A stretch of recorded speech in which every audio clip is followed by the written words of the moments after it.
தந்தை பெரியார் அவர்கள் மாநில சுயாட்சிக்கு குரல் கொடுத்தார். பேரறிஞர் அண்ணா ஆட்டுக்கு தாடி எதற்கு, நாட்டிற்கு ஆளுநர் எதற்கு என்று ஒற்றை வரியில் உறக்கச் சொன்னார். ஆளுநர் பதவி ஒரு தபால்காரர் பதவி என்று ஆளுநருடைய பதவியெல்லாம் குறைத்து விட்டார். சட்டமன்றத்தில் மசோதாக்கள் இயற்றப்பட்டு அந்த மசோதாக்கள் ஆளுநருக்கு அனுப்பி வைக்கப்பட்டு சுமார் 3 ஆண்டு காலம் மசோதா மேல் எந்த நடவடிக்கையும் எடுக்காமல் ஆளுநர் அவர்கள் காலம் தாழ்த்தி வந்தார். பொது வழியில அரசியலமைப்பு ஒரு இன்கம்ப்ளீட் டாக்குமெண்ட் சொல்லிட்டு இருக்காரு.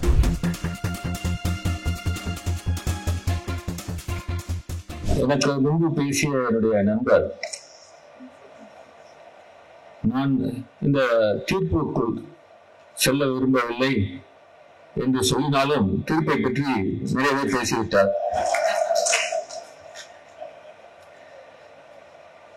நான் இந்த ஆசிரியர்கள் பைலிங்குவலா பேசலாம் அப்படின்ட்டாரு. அதனால இங்கிலீஷ் அண்ட் தமிழ் ரெண்டும் சேர்த்து பேசலாம். ஏன்னா இது சட்ட சம்பந்தப்பட்ட ஒரு விஷயம். தந்தை பெரியார் அவர்கள் நீதி கட்சியின் மூலம் மாநில சுயாட்சிக்கு குரல் கொடுத்தார். பேரறிஞர் அண்ணா ஆட்டுக்கு தாடி எதற்கு, நாட்டிற்கு ஆளுநர் எதற்கு என்று ஒற்றை வரியில் உறக்கச் சொன்னார்.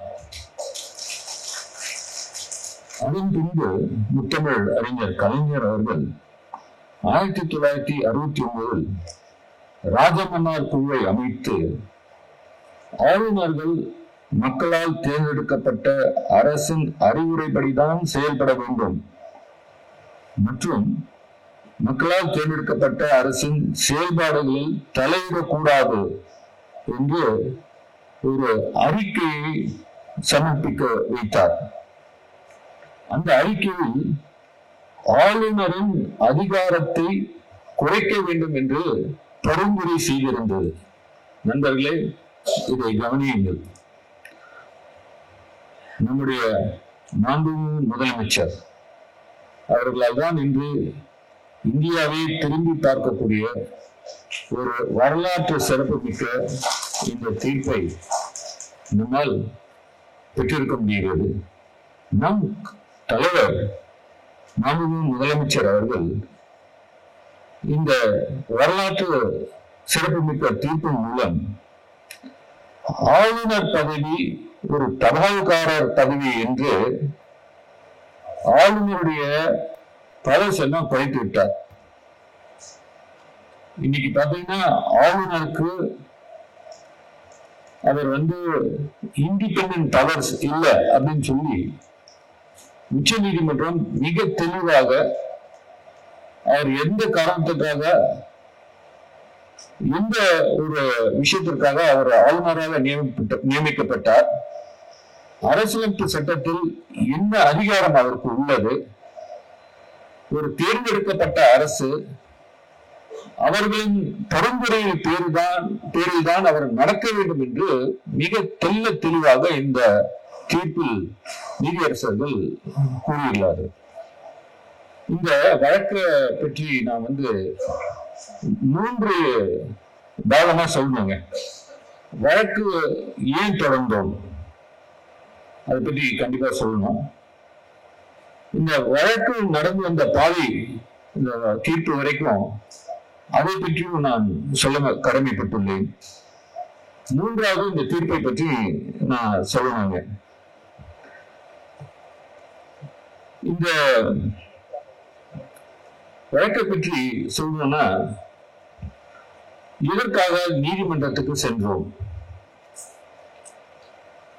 தேர்ந்தெடுக்கப்பட்ட அரசு, நம்முடைய முதலமைச்சர் அவர்கள் சட்டமன்றத்தில் மசோதாக்கள் இயற்றப்பட்டு அந்த மசோதாக்கள் ஆளுநருக்கு அனுப்பி வைக்கப்பட்டு சுமார் 3 ஆண்டு காலம் மசோதா மேல் எந்த வித நடவடிக்கையும் எடுக்காமல் ஆளுநர் அவர்கள் காலம் தாழ்த்தி வந்தார். இவர் நவம்பர் 21 வரார், ஆளுநரா வரார். நாகாலாந்துல இருந்து மாற்றலாகி வருகிறார். வந்த பின்பு இந்த சட்டமன்றம் ஏற்று அனுப்பிய அந்த மசோதாக்கள் மீது எந்தவித நடவடிக்கையும் எடுக்கவில்லை. மேலும் Tamil Nadu public service commission, Tamil Nadu தேர்வாணையம், அதுல சேர்மன் அண்ட் மெம்பர்ஸ், அந்த ஃபைல்ல அவர் கையெழுத்து போடாம காலம் தாழ்த்தி வருகிறார். மூன்றாவது, ரெவிஷன் ஆஃப் சென்டென்சஸ், கைதிகள் நன்னடத்தை கருத்தில் கொண்டு அவர்களை ரிலீஸ் பண்ணுவது, சிறை தண்டனை குறைத்து ரிலீஸ் பண்ணுவது. இந்த ஃபைலையும் கிட்டத்தட்ட 80 பேர் ஃபைல்ல கையெழுத்து இடாமல் காலம் தாழ்த்தி வருகிறார். நான்காவதாக, சாங்ஷன் டு ப்ராசிக்யூட், அதிமுகவை சார்ந்த முன்னாள் அமைச்சர்கள் அவர்கள் மீது சாங்ஷன் டு ப்ராசிக்யூட் கேட்கிறாங்க. அதன் மேல் நடவடிக்கை எடுக்காமல் காலம் தாழ்த்தி வருகிறார். இப்படிப்பட்ட சூழ்நிலையில எங்களை அழைக்கிறார். உங்களுக்கு எப்பவுமே தெரியும், வழக்கறிஞர்னா ஒரு கருத்து வேறுபாடுகள் இருக்கும்.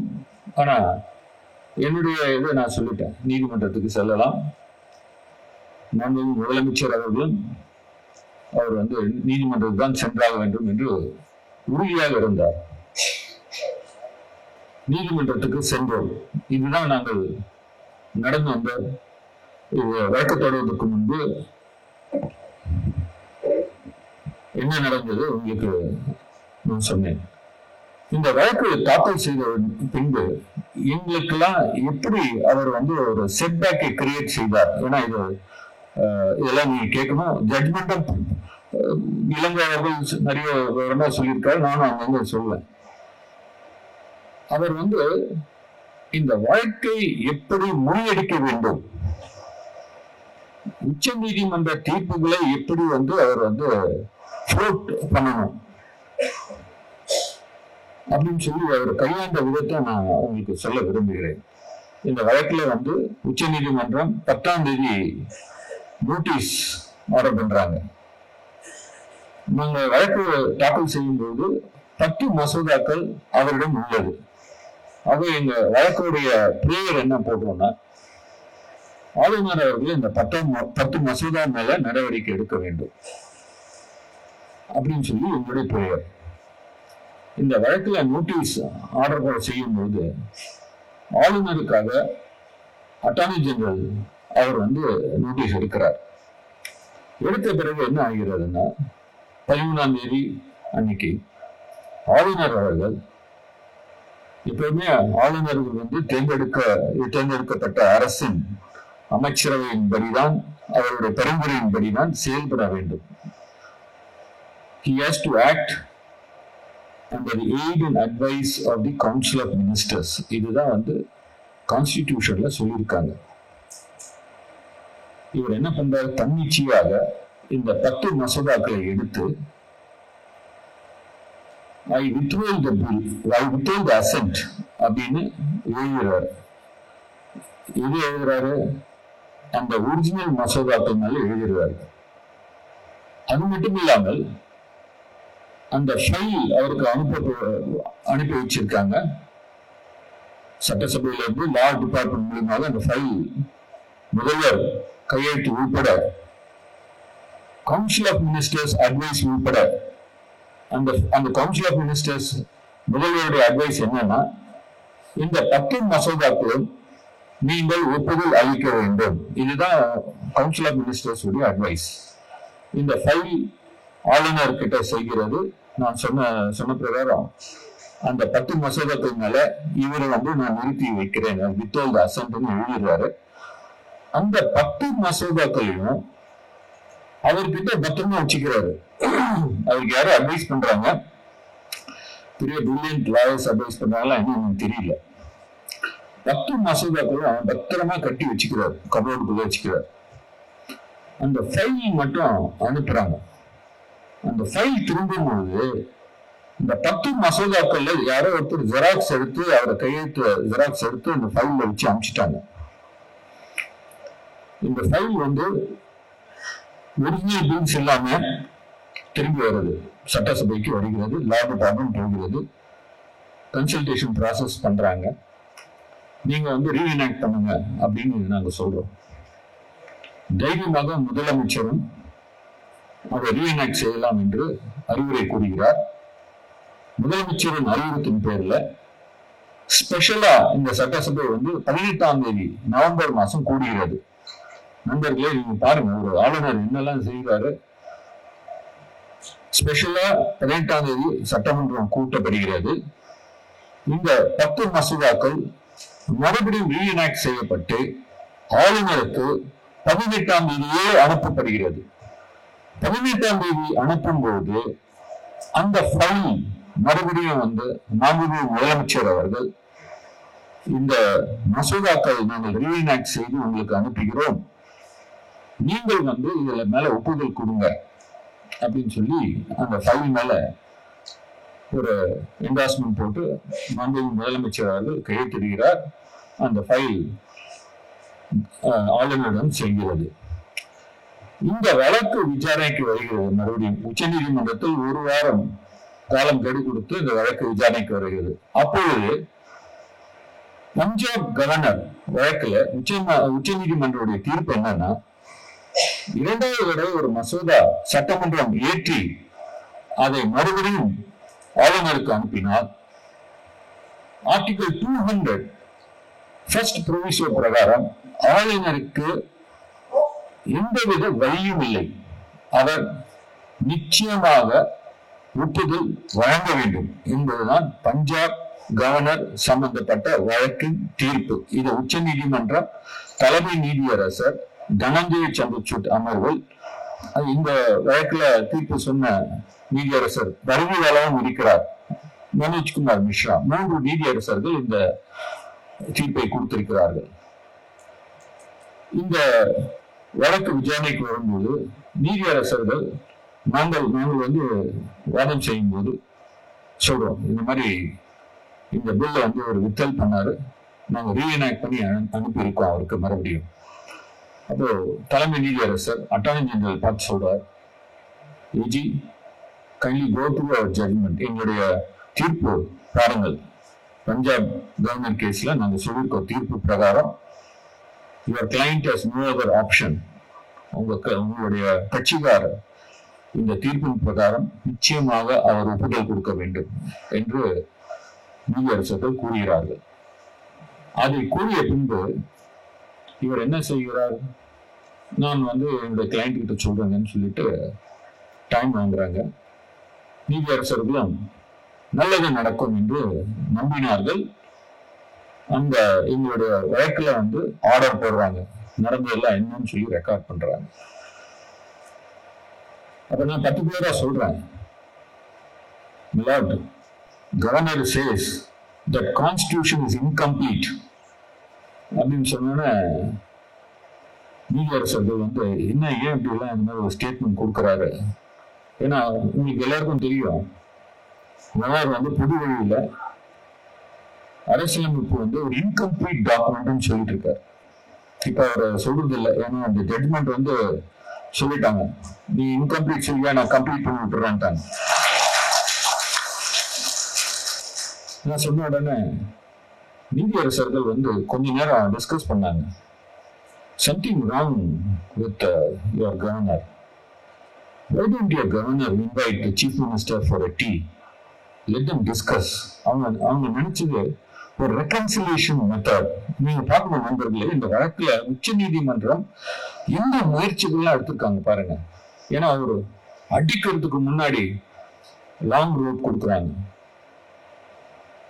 கவர்னர் என்ற மரியாதை பதவி அரசமைப்பதில் முக்கியமானவர், அதனால அவருக்கு அந்த இது கொடுக்குறாங்க. நீங்க கூப்பிடுங்க, பேசுங்க, டிஸ்கஸ் பண்ணுங்க. உடனே அட்டார்னி ஜெனரல் ஒத்துக்கொள்கிறார். இதை கவர்னரும் என்ன செய்கிறார் என்றால் ஒரு கடிதம் கொடுக்கிறார். அந்த கடிதம் எப்பொழுது என்றால் மறு தேதி விசாரணைக்கு வரும்போது ஒரு நாள் முன்பு அவர் கொடுக்கிறார். நாங்க நீதிமன்றத்துல சொல்றோம் லெட்டர் கொடுத்துட்டாருங்க, டிஸ்கஸ் பண்றோம்ட்டு. ஆனா அவர் என்ன பண்றாருன்னா இந்த லெட்டர் கொடுத்துட்டு 28/11/2023 பிரசிடென்ட்டுக்கு அந்த பில்ஸ் எல்லாம் ஃபார்வர்ட் பண்றாரு. நண்பர்களே, நீங்க பாருங்கள் எங்களுக்கு எப்படி செட்பேக் உருவாக்குறார். முதல் தடவை வித்ஹெல்ட் அசென்ட் நாங்க என்ன பண்ணோம், வழக்கை அமெண்ட் பண்ணணும். அமெண்ட் பண்ணி பிரேயரை மாத்துறோம். மறுபடியும் என்ன பண்றாரு, இந்த வழக்கு இந்த second time he has to compulsorily give his assent. அதை ஓவர் கம் பண்றதுக்காக அவர் பில்ஸ் நேரா பிரசிடென்ட்டுக்கு ஃபார்வர்ட் பண்றாரு. ஸோ மறுபடியும் நாங்க எங்களுடைய வழக்கு அவருடைய பிரேயர்ஸ் எல்லாம் அமெண்ட் பண்றோம். இந்த தெருவாயில அவர் ஃபார்வர்ட் பண்ண பிறகு முதலமைச்சர் அவரை பார்த்து நீங்க அவர் டீக்கு கூப்பிட முதலமைச்சர் செல்கிறார்.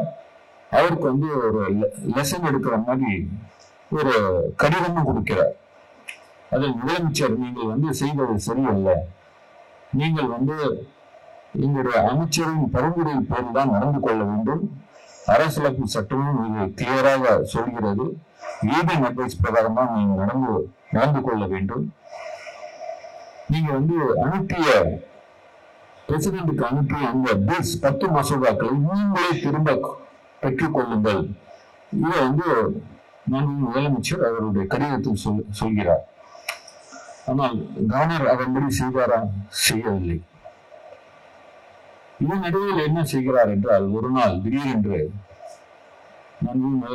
அமைச்சர் திரு செந்தில் பாலாஜி அவர்கள் திடீரென்று ஒரு கடிதம் எழுதுகிறார். நான் அமைச்சர் செந்தில் பாலாஜி டிஸ்மிஸ் செய்கிறேன் என்று காலையில எழுதுகிறார். அது கூட யார் அட்வைஸ் பண்றாங்கன்றது நான் சொல்ல விரும்பல. எழுதுறாரு. பெரிய பிரச்சனை ஆகுது, மீடியால எல்லாம் வெளியில வருகிறது. இவங்க என்ன செய்யறாருன்னா, அந்த கடிதம் வித்ஹோல்ட் பண்ணிக்கங்க, கீப் இட் இன் சஸ்பென்ஷன் அப்படின்னு அவரே சொல்றார். இந்த கடிதமும் நீதிமன்றத்தில் நாங்கள் சமர்ப்பித்தோம். மூன்றாவது என்ன செய்கிறார் என்றால், திரு பொன்முடி அவர்கள் ஒரு வழக்கில் சென்னை உயர்நீதிமன்றத்தில் தண்டனை கொடுக்கப்பட்டது. அது தண்டனையும் அந்த வழக்கினால் ஏற்பட்ட டிஸ்குவாலிபிகேஷன், தண்டனை நிறுத்தி வைக்கப்படுகிறது உச்ச நீதிமன்றத்தில். அந்த தண்டனை இல்லை என்று வந்துவிடும். இதனால மாண்புமிகு முதலமைச்சர் அவர்கள் அந்த டிஸ்குவாலிபிகேஷனால ஏற்படுத்தப்பட்ட அந்த பதவி பறிப்பு அதை சரி செய்வதற்காக கடிதம் கொடுக்கிறார். அவரை நீங்க பதவி பிரமாணம் செய்ய வேண்டும் என்று கேட்கிறார். ஆனால் கவர்னர் அவர்கள் அது செய்யவில்லை. மறுபடியும் இந்த வழக்கில் நாங்கள் நீதிமன்றத்தில் சென்று இது போன்று உச்ச நீதிமன்றமே தடை கொடுத்த பின்பும் பதவி பிரமாணம் செய்ய மறுக்கிறார். நீதிமன்றத்தில் உச்ச நீதிமன்றத்தில் நீதியரசர் தலைமை நீதியரசர் கேட்டார், what can we do? நான் சொன்னேன், ஸ்டேட்டஸ் கோ ஆன்டி. எல்லாமே கான்ஸ்டிடியூஷன் அதுதான் சொல்றேன். இந்த வழக்குல பார்க்கணும், இந்த ஜட்மெண்ட்டை பார்க்கணும். அரசியலமைப்பு சட்டம் இன்னொருத்துல ஒரு பரிகாரம் கொடுக்கும். முட்டு சந்தைக்கு கூட்டி செல்லாது. ஒரு ஆர்கன் ஃபெயிலியர் ஆச்சுன்னா இன்னொரு ஆர்கன் ரைஸ் ஆகும். இதுல ஃபெயிலியரான ஆர்கன் என்னன்னா எக்ஸிக்யூட்டிவ். கவர்னர் தன்னுடைய கடமையை செய்ய மறுத்ததால் இன்னொரு ஆர்கன், அதாவது நீதித்துறை, நீ என்ன செய்யறது, நான் செஞ்சு காட்டுறேன்னு சொல்லிதான் இந்த உத்தரவு. ஆர்டிகல் 142 நீங்க எங்கேயாவது பார்த்திருக்கீங்களா? இந்தியாவில் ஏதாவது ஒரு சட்டம் கவர்னருடைய கையெழுத்து இல்லாமல், குடியரசுத் தலைவரின் கையெழுத்து இல்லாமல் இந்தியாவில் ஏதாவது ஒரு சட்டம் நீங்கள் காட்டுங்கள். நான் அதுதான் சொன்னேன். நீங்கள் திராவிட மாடல் அரசு தலைவர் இந்தியாவுக்கே வழிகாட்டியாக கவர்னர் இல்லாமல் எங்களால் ஒரு சட்டம் கொண்டு வர முடியும் என்று நிரூபித்துள்ளார். அந்த அளவுக்கு நீதிமன்றத்துக்கு பவர்ஸ் இருக்கிறது. அது ஏன்னா அரசியலமைப்பு சட்டம் இந்த அதிகார பகிர்வு இருக்கிறது. நண்பர்களே, நீங்க நல்லா யோசிக்கணும்.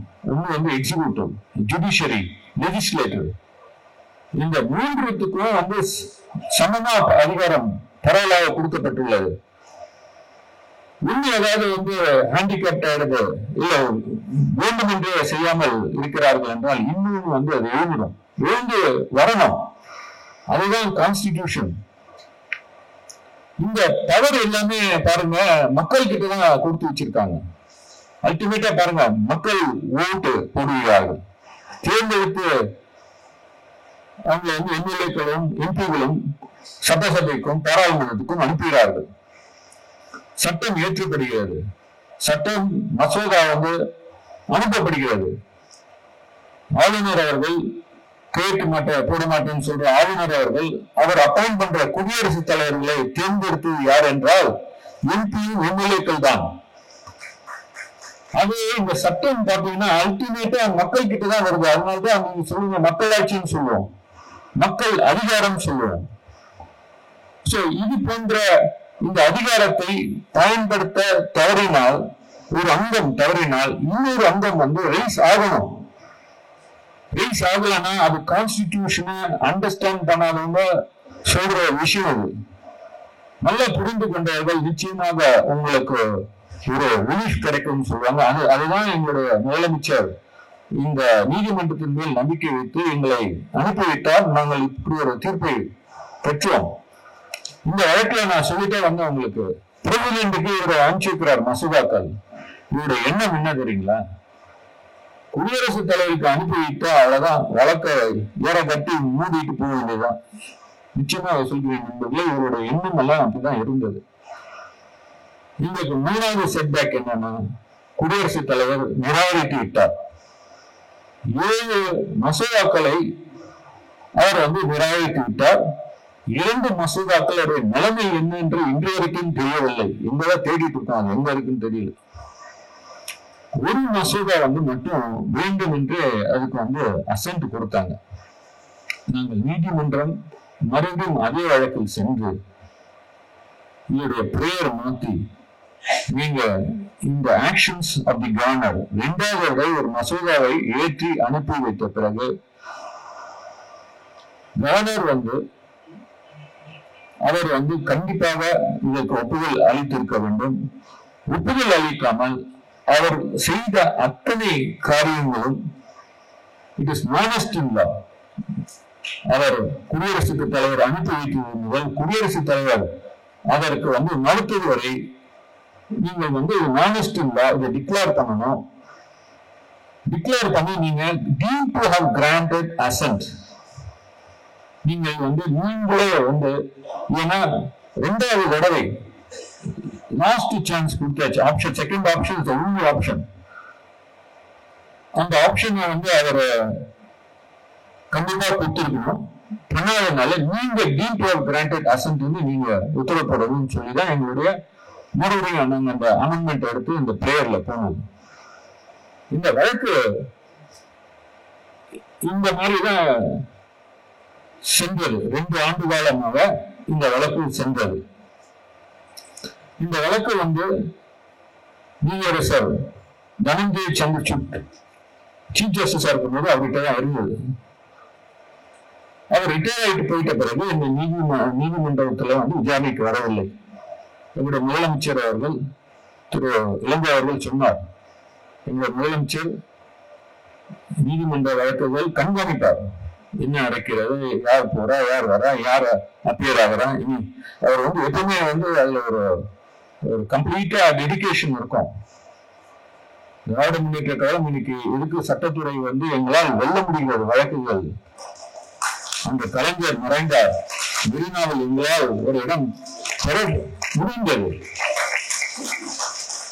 27% ஓபிசி இந்தியாவிற்கே இன்னைக்கு 5022 சீட்டு நாங்க வாங்கி கொடுக்கிறோம் ஒவ்வொரு வருடமும்.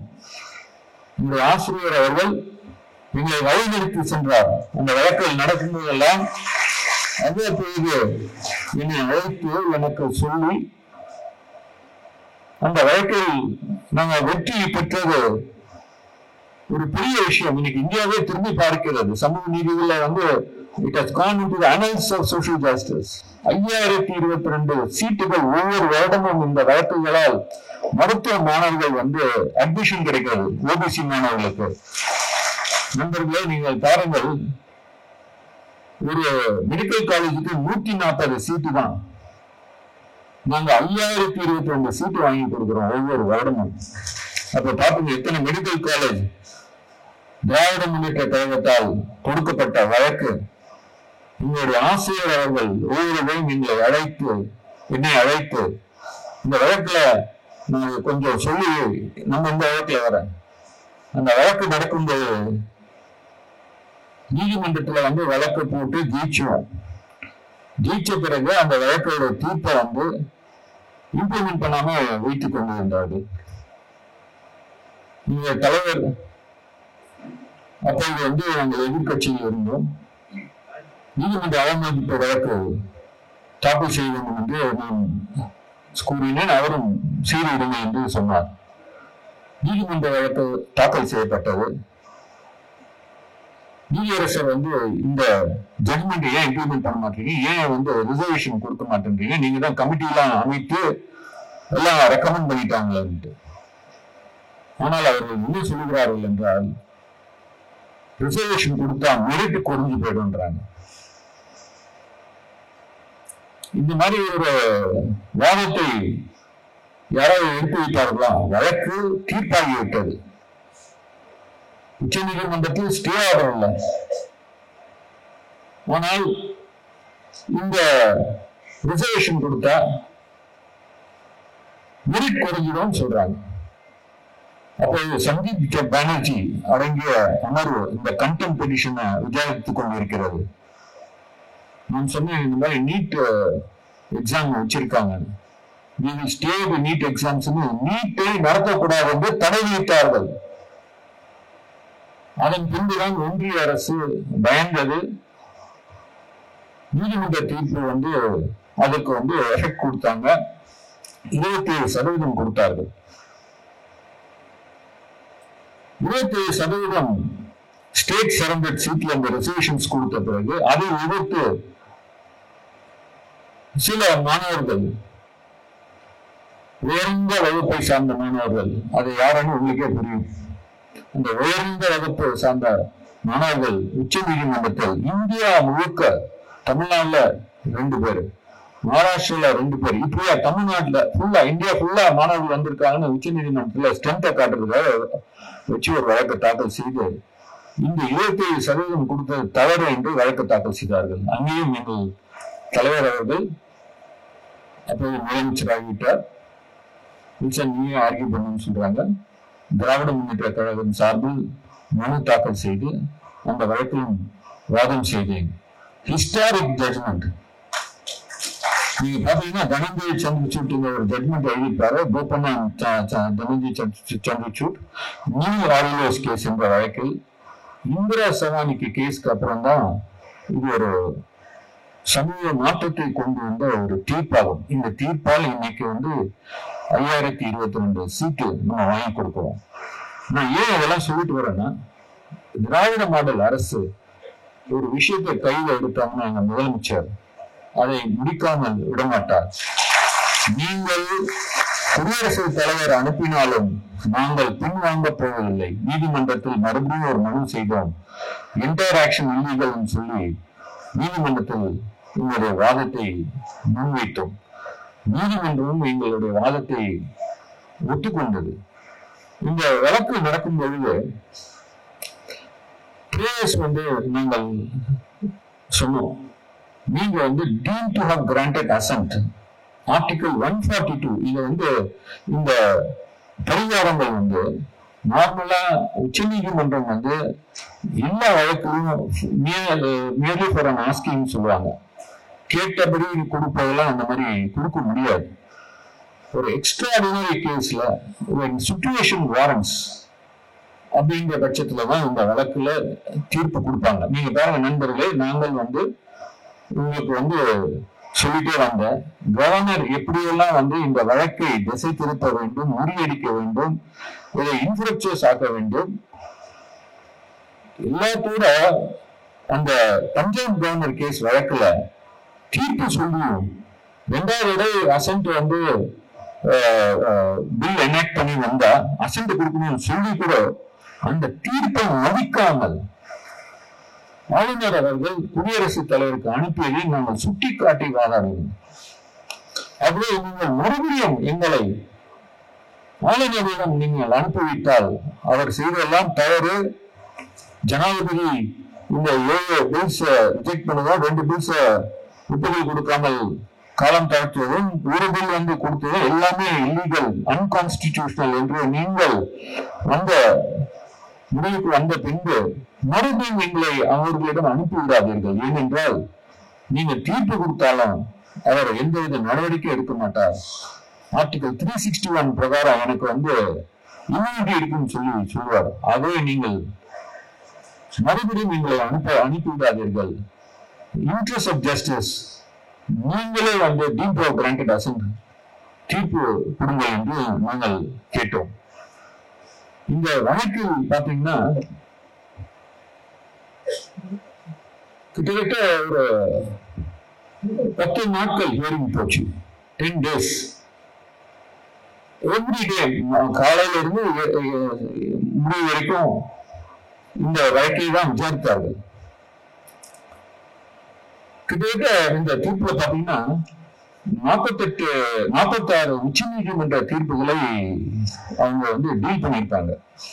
அது மட்டும் இல்லாம 15 நாடுகளுடைய அரசியலமைப்பு சட்டத்தை எடுத்து டிஸ்கஸ் பண்ணியிருக்காங்க. இந்த பக்கம் கிட்டத்தட்ட 414 பக்கம், 447 பேராகிராஃப்.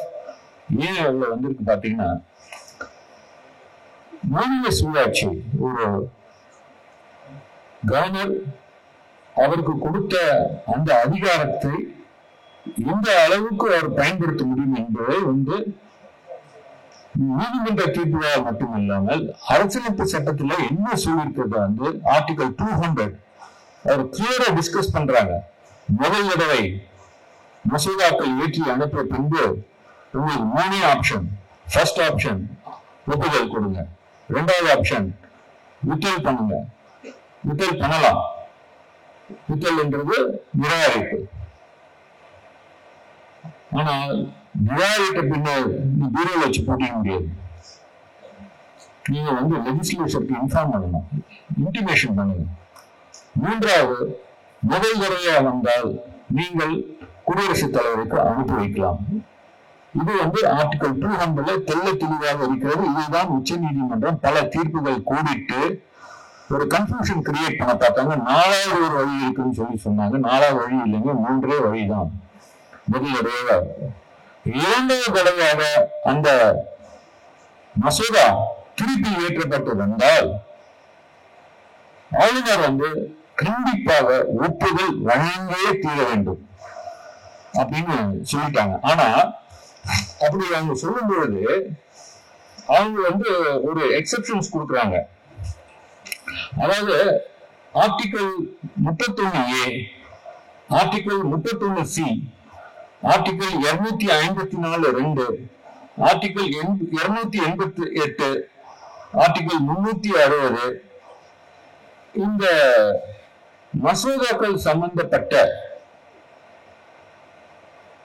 சம்பந்தப்பட்ட மட்டும் கவர்னர் நீங்க குடியரசுத் தலைவருக்கு 2வது தடவை ஏற்றி வந்தால் சட்டசபைக்கு அதிகாரம் இருக்கிறதா, இன்க்ளூடிங் நீங்க ஹைகோர்ட் கூட பவர்ஸ் ரிடியூஸ் பண்றத சம்பந்தப்பட்டது, அதை கூட நீங்க குடியரசுத் தலைவருக்கு அனுப்பி வைக்கலாம். ஆனால் நான் சொன்ன அந்த 3 வழிகள், 3 ஆப்ஷன்ஸ் எல்லாமே ஆளுநர் with the aid and advice of Council of Ministers தேர்ந்தெடுக்கப்பட்ட ஒரு அரசாட்சி, அவர்கள் மக்களால் தேர்ந்தெடுக்கப்பட்ட அரசாட்சி, அவங்க சொல்ற அட்வைஸ் பிரகாரம் அவங்களுடைய பரிந்துரை பிரகாரம் தான் நடந்து கொள்ள வேண்டும் ஒரு ஆளுநர் என்று இந்த வழக்கில் தெல்ல தெளிவாக சொல்லி இருக்கிறார்கள். இனிமேல் கேமே கிடையாது. You can play games.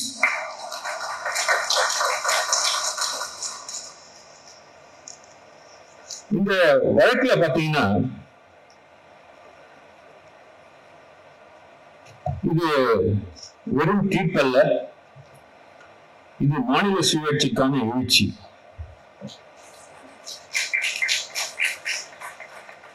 இது இத்துடன் நிற்கப் போவதில்லை.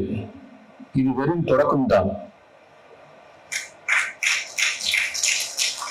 நான் சொன்னேன், பேரறிஞர் அண்ணா ஆட்டுக்கு தாடியதற்கு நாட்டுக்கு கவர்னர் எதற்கு சொன்னாங்க. இதுல முக்கிய அறிஞர் கலைஞர் அவர்கள் ராஜன்னார் குழுவை அமைத்து அவர்கள் அதிகாரத்தை குறைக்க வேண்டும் என்று சொன்னார்கள். ஆனால் எங்கள் திராவிட மாடல் தலைவரோ உனக்கு அதிகாரமே இல்லை என்று நிரூபித்து விட்டார். இந்த இன்னைக்கு ஒரு பெரும் பேசும் பொருளாக நண்பர் இளங்கோ அவர்கள் சொன்னார். ஒரு சாதாரண மக்கள் பேசும்படியாக இந்த தீர்ப்பு அமைந்திருக்கிறது.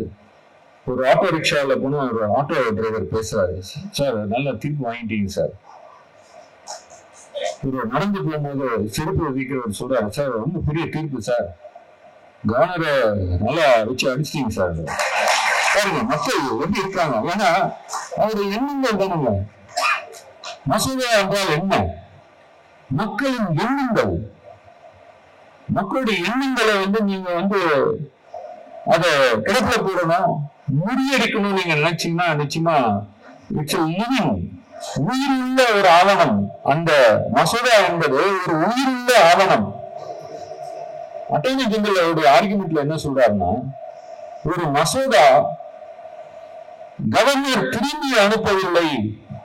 இது கடைசி நாள் அன்னைக்கு ஒரு வாதத்தை முடிக்கும்போது சொல்றாரு, நான் இந்த மசோதா 10 மசோதா கபோர்ட்ல கட்டி வச்சிட்டேங்க, திருப்பி அனுப்பலைங்க, இவங்க சும்மா போய் ரீஎனாக்ட் பண்ணிட்டாங்க அப்படின்னு ஆர்கியூ பண்றாரு. அதை ஒரு சீரியஸா எடுத்துக்கிட்டாங்க ஜட்ஜஸ். நீங்க எப்படி நீங்க ரீஎனாக்ட் பண்ணீங்க சொல்லுங்க நீங்க அப்படின்னு சொல்றாங்க. சோ அந்த ஃபைல்ஸ் எல்லாம் வாங்கி லாஸ்ட் ஹியரிங்ல காமிச்சு பாருங்க, அந்த 10 மசோதாக்கள் அவரை கட்டி வச்சுட்டு உண்மைதான் அங்க உறுதி வரல. ஆனா அவருடைய இன்டென்ஷன் கிளியரா இருக்கிறது. சட்டமன்றத்திற்கு அவருடைய எண்ணம் இருந்தால் போதும். அவருடைய இன்டென்ஷன் என்ன வித்ஹோல்ட் பண்றது அதை கிளியரா எழுதிட்டாரு. ஒரு ஜெராக்ஸ் கட்டுறது பில்ல எங்களுக்கு வந்தது, இது இல்லைன்னு சொல்லுங்க, இவர் கையெழுத்து இல்லைன்னு சொல்லுங்க. ஒரிஜினல் ஃபைல் அத்தனையும் நீதிமன்றத்தில் நான் சமர்ப்பித்தேன். இது போன்ற ஒரு கவர்னர், மக்களுடைய எண்ணங்களுக்கு எதிராக செயல்படுகிற ஒரு கவர்னர், கொடூரமாக எண்ணக்கூடிய ஒரு கவர்னர், இது மக்கள் ஒத்துக்க முடியல. அதனால இந்த உத்தரவு பாத்தீங்கன்னா மாநில சுயாட்சி அது ஒரு மகுடம் அப்படி என்றே சொல்லலாம். நான் என்ன கேட்டீங்கன்னா கேசானந்த பாரதிஸ் கேஸ் பிரகாரம் இன்னைக்கு basic structure of the constitution இல்லைன்னு தவிர்த்து எழுந்திருப்பார்கள் இந்த அரசியலமைப்பு சட்டத்தை. நண்பர்களே, நம்ம எல்லாம் கூடி இங்க நம்முடைய கருத்தை பேசிக்கொண்டு கொண்டிருக்கிறோம். இங்க பிரச்சனை இல்லை, ஏன்னா எங்களுடைய முதலமைச்சர் இருக்கிறார். ஆனால் கொஞ்சம் சற்று தள்ளி நீங்க அந்த பக்கம் போனீங்கன்னா, யூபி போனீங்கன்னா உடனே கேஸ போட்டுவாங்க. ஏன்?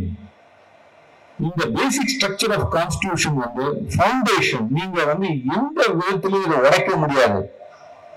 பாராளுமன்றமே நீங்க எங்க கீழே தான் இருக்கீங்க அப்படின்னு சொல்லிட்டாங்க. கேசானந்த பாரதி கேஸ்ல 13 நீதியரசர்கள் வெளியிட்ட இந்த தீர்ப்புல இந்த பேசிக் ஸ்ட்ரக்சர் ஆஃப் கான்ஸ்டிடியூஷன்ல one of the basic structure of the constitution is judicial review. நீதிமன்றத்துக்கு அதிகாரத்தை பறிக்க எந்த நடவடிக்கை எடுத்தாலும், அது சட்டம் ஏற்றினாலும் உடனே ரத்தாகும். அதுதான் உச்ச நீதிமன்றத்துக்கு உள்ள பவர், எல்லா ஹைகோர்ட்டுக்கு உள்ள பவர். இன்னைக்கு அந்த தீர்ப்பு மக்கள் மத்தியில எல்லோரும் வரவேற்க காரணம் என்னன்னா, சுயாட்சி, மாநில சுயாட்சியை மகுடம் சூட்டின பிரகாரம் அவங்க அந்த தீர்ப்புல சொல்லியிருக்காங்க. நண்பர்களே, நீங்க பாருங்க, இன்னைக்கு நான் இந்த ஜாயிண்ட் பார்லிமெண்டரி கமிட்டியில மெம்பரா இருக்கேன். ஒன் நேஷன் ஒன் எலெக்ஷன், ஒற்றை மொழின்றாங்க, ஹிந்தின்றாங்க, ஒற்றை கலாச்சாரம் சொல்றாங்க, ஒற்றை தேர்தல், ஒற்றை ஆட்சி. நம்ம எங்க நோக்கி போயிட்டு இருக்கோம்? நமக்கு இந்த மாநில சுயாட்சியில பாத்தீங்கன்னா, இந்த இலங்கை எனக்கு காஷன் பண்ணாரு. நான் ஒத்திசை பட்டியல் சொல்லிக்கிறேன், இல்லைன்னா ஆசிரியர்கிட்ட அடி வாங்கணும். நான் இந்த ஒத்திசை பட்டியல் எல்லாத்துலயுமே இவங்க எடுத்து ஆக்ட லெஜிஸ்லேட் பண்ணிடுறாங்க. இன்னைக்கு நீட் நமக்கு அது ஒத்திசை பட்டியல் தான். இந்திய அரசு ஏற்கனவே சட்டம் இயற்றி விட்டது. நாம் சட்டம் இயற்றியதை இவர்கள் ஒப்புக்கொள்ள முடியாது என்கிறார்கள். அப்போ ஆர்டிகல் 254 எதுக்காக வச்சிருக்கீங்க? நான் கேட்கிறேங்க. எல்லாரும் நண்பர்கள், கற்றறிந்த வழக்கறிஞர்கள் இங்க இருக்கிறார்கள், நண்பர்கள் எல்லாரும் இருக்கிறீர்கள். நமக்கு அதிகாரம் இருப்பதனால் தானே ஆர்டிகல் 254 வைத்திருக்கிறார்கள் அரசியலமைப்பு சட்டத்தில். அந்த 254 வைத்துதான் தலைவர் கலைஞர் அவர்கள் 2007 நீட் போன்ற ஒரு தேர்வு விலக்கு சட்டம் கொண்டு வந்தார். அந்த சட்டத்திற்கு ஒப்புதல் வழங்கப்பட்டது. 2017 வரை நமக்கு நுழைவுத் தேர்வே கிடையாது. ஆனால் 10D என்ற ஒரு சட்ட திருத்தம் கொண்டு வரப்பட்டு நீட் நம்மால் திணிக்கப்பட்டது. நாம் லிஸ்ட் 3ல இன்னைக்கு திராவிட மாடல் அரசு, நம்ம முதலமைச்சர் அவர்கள் நீட் விலக்கு மசோதா கொண்டு அந்த மசோதா 2-3 வருடம் இதே போன்றுதான் 3 வருடம் குடியரசுத் தலைவரிடம் இப்பொழுது அதை ரிஜெக்டட் சொல்லிட்டாங்க. நான் என்ன சொல்ல வரேன்னா, இருக்கிற சட்டங்கள் செய்யக்கூடிய அந்த சப்ஜெக்ட்ல எல்லாமே ஒன்றிய அரசு கம்ப்ளீட்டா ஆக்குபை பண்ணிக்கிறாங்க. இப்ப நமக்கு இருப்பது லிஸ்ட் 2 சப்ஜெக்ட் தான். அந்த லிஸ்ட் 2 சப்ஜெக்ட் கூட பாருங்க, டேம் சேஃப்டி ஆக்ட்னு ஒரு சட்டம் கொண்டு வந்திருக்காங்க. அந்த டேம்ஸ், என்னுடைய மாநிலத்துல தண்ணீரை பிடித்து வைப்பதற்காக நான் ஒரு டேம் கட்டி வைக்கிறேன். அது லிஸ்ட் 2 சப்ஜெக்ட். இவங்க என்ன பண்றாங்க, டேம் சேஃப்டி ஆக்ட்னு லெஜிஸ்லேட் பண்ணி அதை நாங்க நீதிமன்றத்தில் சேலஞ்ச் பண்ணியிருக்கோம். இது போன்று மாநிலத்தில் அவங்க மூக்கை நுழைத்து மாநில பட்டியலில் உள்ள எல்லா சப்ஜெக்டையும் அவங்க எப்படியாவது அதை எடுத்துட்டு லெஜிஸ்லேட் பண்ணணும். இப்ப மினரல்ஸ் எல்லாம் பாத்தீங்க, மினரல்ஸ் எல்லாம் ஒரு காலத்துல லிஸ்ட் 2 சப்ஜெக்ட் இருந்தது. MMDR ஆக்ட் கொண்டு வந்தாங்க. கொண்டு வந்துட்டு அந்த அதிகாரத்தெல்லாம் எடுத்துட்டு, நான் அதிகாரத்தை எடுத்துக்கிறேன், ஆனா அவங்களுக்கு அந்த பவர் எக்ஸசைஸ் பண்றதுக்காக கொடுக்கலாம்னு சொல்றாங்க. ஆனா இன்னைக்கு பாத்தீங்கன்னா மொத்த பவரை எடுத்துட்டாங்க. இது எதை நோக்கி செய்கிறது?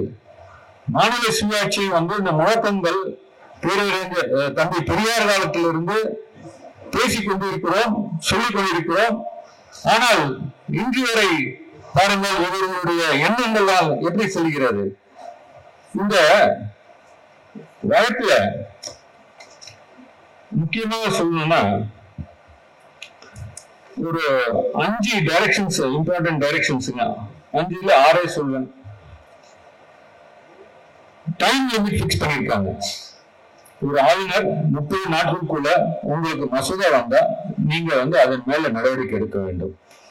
30 நாட்களுக்குள் நீங்கள் நடவடிக்கை எடுக்கவில்லை என்றால் நீதிமன்றத்துக்கு வரலாம், அணுகலாம். அதுவும் சொல்லியிருக்காங்க. நீங்களாம் ஆளுநர் மேல ஐயோ கோர்ட்டுக்கே போக முடியாதுன்னு இந்த வழக்கு எடுக்கும்போது அந்த மாதிரி ஒரு விவாதமும் வந்தது. கட்டறிஞ்ச வழக்கறிஞர்கள் கூட சொன்னார்கள். ஆனால் எங்களுடைய முதலமைச்சர் கிளியரா இருந்தார், நீதிமன்றத்துக்கு செல்வோம் என்று. அடுத்தது குடியரசுத் தலைவருக்கு அனுப்பி குடியரசுத் தலைவர் தன்னுடைய ஒப்புதலை நிறுத்தி வைத்தால் அதுக்கு மட்டும் சொல்றாங்க. அசென்ட் கொடுத்தா பண்ண முடியாதுன்றாங்க, சேலஞ்ச் பண்ண முடியாதுன்றாங்க. ஆனால் நிறுத்தி வைத்தால் அந்த ஒப்புதலுக்கு நிறுத்தி வைத்ததுக்கு எதிராக நீதிமன்றத்தில் வழக்கு தாக்கல் செய்யலாம் அப்படின்னு சொல்றாங்க. 3 மாதங்கள் கவர்னரிலிருந்து குடியரசுத் தலைவருக்கு போய் ஒரு ஒப்புதலுக்காக போனா இந்த மாதிரி ஃபார்வர்ட் பண்ணா 3 மாதங்கள் டைம் லிமிட் பிக்ஸ் பண்றாங்க. அதே போல ஒரு கவர்னர் ரீஎனக்ட் பண்ணி ஒரு மசோதா வந்தா 30 நாட்களுக்குள்ள டிசிஷன் எடுக்கணும் அப்படின்னு சொல்லி சொல்றாங்க. அது இந்த வழக்கின் தீர்ப்பின் பிரகாரம் பாத்தீங்கன்னா ஆளுநர்கள் இனி காலம் தாமதம் செய்ய முடியாது. அவர் இந்த பிஸ்கெட் சாப்பிடுறதுக்கும் பிக்சர் சாப்பிடுறதுக்கும் கிடையாது. மக்களுக்கு நீங்க எதுக்காக இங்க வருகிறீர்கள்? நீங்க பில்ஸ் தவிர வேற என்ன வேலை இருக்குங்க சொல்லுங்க. எங்களுடைய நீங்க திராவிட முன்னேற்ற கழகத்தின் நீங்க அங்க ஒரு எண்ணங்கள்லாம் என்னன்னா இது ஒரு பதவி தேவையா? இது ஒரு லைபிலிட்டி தான். ஒரு office institution of the governor. மக்களுடைய வழிபணத்தில் அவர்கள் இயங்கிக் கொண்டிருக்கிறார்கள். ஆனால் நீங்கள் 5 வருடம் இங்கே என்ன செய்து கொள்கிறீர்கள்? பில்ஸை கையெழுத்து போட மாட்டேன்றீங்க. உங்களை கூட்டிட்டு வந்துட்டு சட்டசபையில உரையாற்ற சொன்னா நான் உரையாற்ற மாட்டேன், பெரியார் பேர்லாம் வாசிக்க மாட்டேன்னு எழுதி போறீங்க. நண்பர்களே, உங்களுக்கு சொல்ல கடமைப்பட்டு இருக்கிறேன். இப்பயுமே உங்களுக்கு தெரியும், ஜனவரி மாசத்துல பிகினிங் ஆஃப் தி செஷன்ல கவர்னர் உரையாற்றுவார். ஆனா கடந்த 2 வருடங்களாக உங்களுக்கு நடந்தது என்ன என்று தெரியும். எழுதி கொடுத்த அந்த அமைச்சருடைய பரிந்துரை பிரகாரம் தான் அவர் வாசிக்க வேண்டும். வாசிக்க மறுத்துவிட்டார். எங்கள் முதலமைச்சர் அவர்கள் இதை ஜனாதிபதியிடம் எடுத்து செல்லுங்கள் என்றால் ஜனாதிபதியிடம் எடுத்து நாங்கள் சென்று சொன்னோம். நான் என்ஆர் இளங்கோ அவர்கள், எங்களுடைய பாராளுமன்ற குழு தலைவர் எல்லாம் போய் டெலிகேஷனை பார்த்து கொடுத்தோம். அதே போலதான் அடுத்த வருஷமும் அதே போலதான் அவர் பிஹேவ் பண்ணாரு. அது இந்த கவர்னர்கள் எல்லாம் இங்க வருவதற்கே ஒரு ஸ்டேட்டோடைய என்னென்ன இவருக்கு என்ஜாய் பண்ணிட்டு போலான்னு இங்க வந்தீங்கன்னா இங்க நிச்சயமா நடக்காது. இப்போ வேலை வாங்குவதற்காக எங்களுடைய தலைவர் அவர்கள் இந்த உத்தரவின் மூலம் நீங்கள் வந்தால் நிச்சயமாக வேலை செய்ய வேண்டும். ஒப்புதல் அளிக்கவே இல்லை என்றால் நாங்கள் நீதிமன்றத்துக்கு செல்வோம். இப்போ இந்த ஜட்மெண்டால 6ஆம் தேதி ஆளுநர் அவர்களுடைய கான்டாக்ட் எக்ஸ்போஸ் ஆச்சுயா இல்லையா? என்டையர் இந்தியாவுக்கே அவருடைய கான்டாக்ட் எக்ஸ்போஸ் ஆயிடுது. எல்லா கவர்னர்களும் இப்போ பயப்படுகிறார்கள். கர்நாடகா எடுத்துக்கோங்க, கேரளா எடுத்துக்கோங்க, அதே போல வெஸ்ட் பெங்கால் எடுத்துக்கோங்க, டெல்லி எடுத்துக்கோங்க. டெல்லியில இப்ப ஆட்சி மாறி இருக்கிறது. தெலுங்கானா. ஒவ்வொரு கவர்னரும் அவர்களுடைய வேலையை செய்யாமல் இந்த மசோதாக்கள் மேல கால தாமதம் செய்வது வருட கணக்கில் மக்களால் தேர்ந்தெடுக்கப்பட்ட ஒரு அரசை துச்சமாக எண்ணி மக்களின் எண்ணத்தை அவர்கள் செயல்படுத்தாமல் இருந்தது முற்றுப்புள்ளி வைக்கப்பட்டுள்ளது இந்த தீர்ப்பின் மூலம். ஆளுநர்னா அன்அக்கவுண்டபிள் அப்படின்னு சொல்லி வந்த காலம் போய் ஆளுநருக்கே ஒரு டைம் லிமிட் பிக்ஸ் பண்ணவர் எங்களுடைய தலைவர் தளபதியார் அவர்கள். இந்த டைம் லிமிட் கூட நீங்க அவர் ஆளுநர் செயல்படவில்லை என்றால் நீதிமன்றம் சொல்லிவிட்டது, நீங்கள் நீதிமன்ற கதவை தட்டுங்கள், நாங்கள் விசாரிக்கிறோம் என்று கூறிவிட்டார்கள். இனிமேல் அந்த இம்யூனிட்டியும் கிடையாதுட்டாங்க. நீங்க பாருங்க, அந்த ஜட்மெண்ட்ல அந்த இம்யூனிட்டியே கிடையாதுட்டாங்க. ஆகவே ஆளுநர்கள் எல்லாம் இப்ப பயந்து கொண்டிருக்கிறார்கள். அவர்கள் சம்பந்தமாக வழக்கு உச்ச நீதிமன்றத்துக்கு எடுத்து சென்றால் அவருடைய சாயம் வெளுத்துவிடும். ஒவ்வொரு ஆளுநர்களும் எப்படி கொடூரமாக ஒரு சட்டமன்றத்தை அவமதிக்கும் விதமாக எந்தவித நடவடிக்கை எடுக்காமல் காலம் தாழ்த்தி வந்தார்கள் என்பதை எல்லாமே ப்ரூவ் பண்ணிடுவாங்க. அதே நண்பர்களே, இந்த ஜட்மெண்ட் வந்து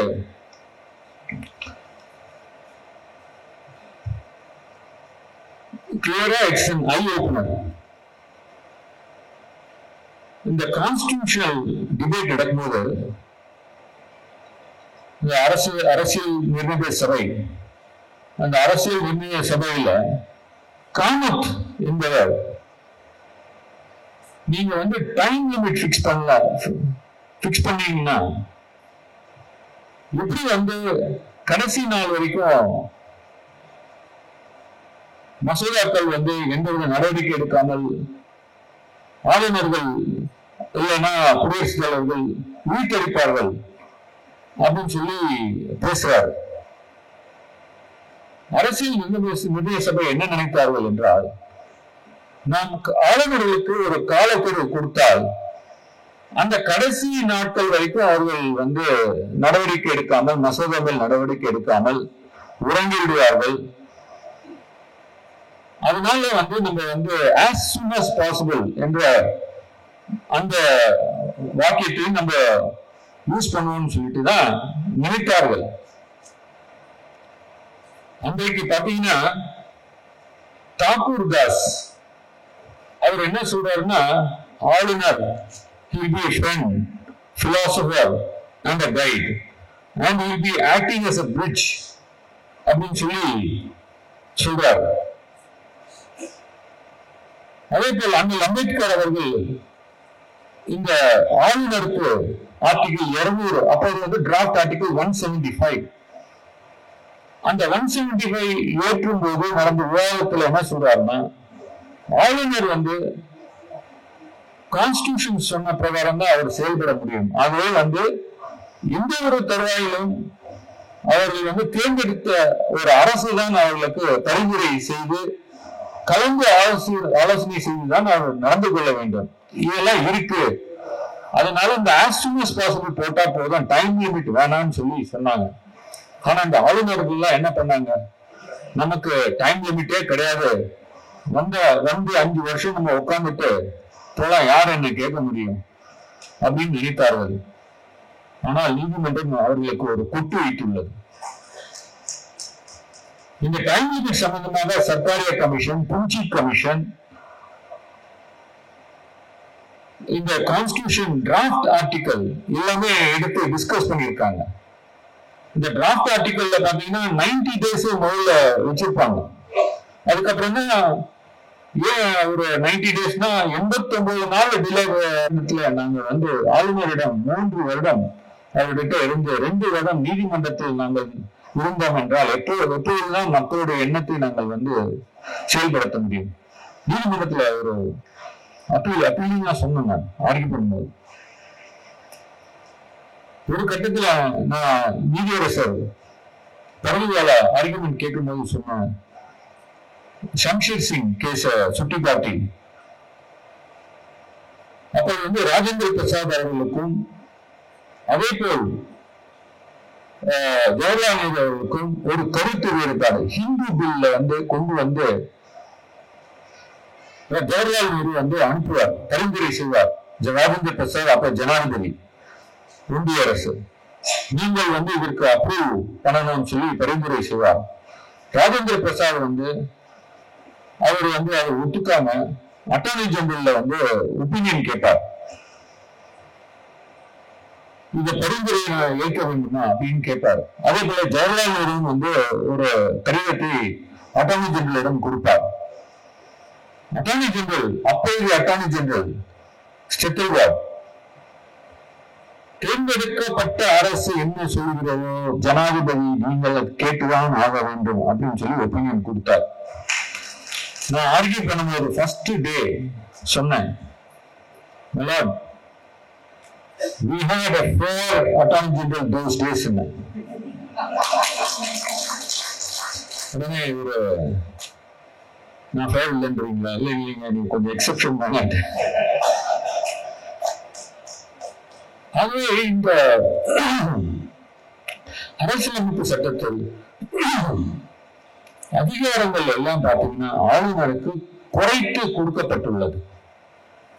இங்கே தனிப்பட்ட முறையில் டிஸ்கிரிஷன் யூஸ் பண்ணலாம்னு சொன்னாங்கன்னா, நான் சொன்ன பிரகாரம் அந்த 5 பிரிவுகளில் அது மட்டும் இல்லாமல் article 356 law and order problem வந்தா நீங்க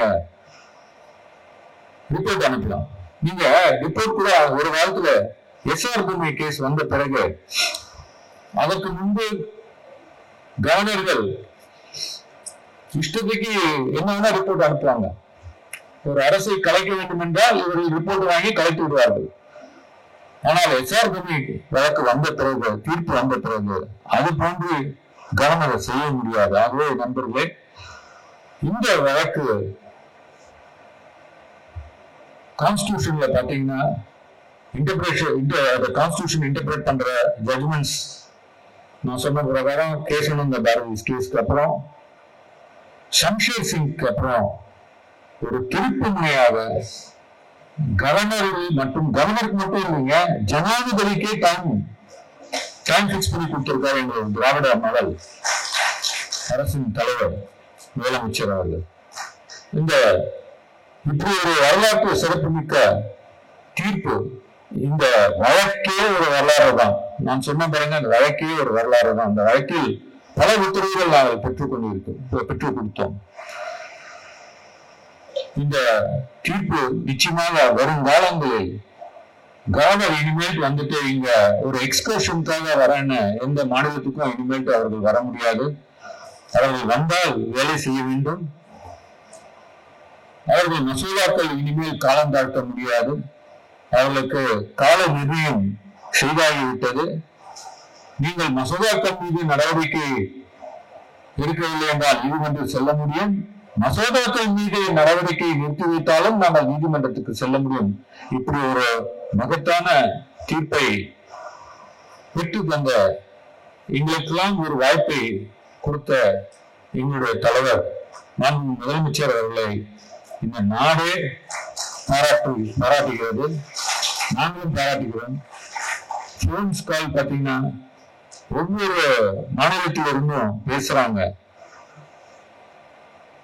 அதே போல வழக்கறிஞர்கள், மூத்த வழக்கறிஞர்கள் எல்லாமே இது ஒரு பெரிய கான்ஸ்டிடியூஷனல் ஒரு திருப்பு முறையாக ஜட்மெண்ட் அப்படின்னு சொல்லக்கூடிய இந்த தீர்ப்பு அமைந்துள்ளதுன்னு எல்லாரும் பாராட்டிட்டு இருக்காங்க. ஒண்ணு சொல்றாங்க, 10 பில்ஸும் இன்னைக்கு அதுக்கு அசென்ட் சுப்ரீம் கோர்ட் கொடுத்தது. நான் சொன்ன ஏற்கனவே சொல்லிட்டேன், முதன்முறையாக இந்தியாவிலே கவர்னர் கையெழுத்து இல்லாமல், குடியரசு கையெழுத்து இல்லாமல் வெளிவந்த ஒரு சட்டம். ஹிஸ்டரியிலே போயிட்டார் எங்க தலைவர். இந்த 10 சட்டம் அமலுக்கு வந்து விட்டது. நாங்கள் போட்ட வழக்கில் வெற்றி பெற்று விட்டோம். இனிமேல் நீங்க அந்த நம்பர் ஆஃப் டேஸ் அதை நீதிமன்றத்துக்கு ரிவ்யூ போட்டு நீங்க எடுத்துட்டோம்னால் ஒன்று சொல்லுகிறீங்க, மக்கள் இதை ஒப்புக்கொள்ள மாட்டார்கள். ஏனென்றால் டைம் பிக்ஸ் பண்ணக்கூடாதுன்னு சொல்லுவீங்களா நீதிமன்றத்துல? உங்களுக்கு ஒரு டைமே வேணா நினைக்கிறீங்களா? No constitutional authority is above the law. இதுதான் உச்ச நீதிமன்றம் சொல்லுகிறது.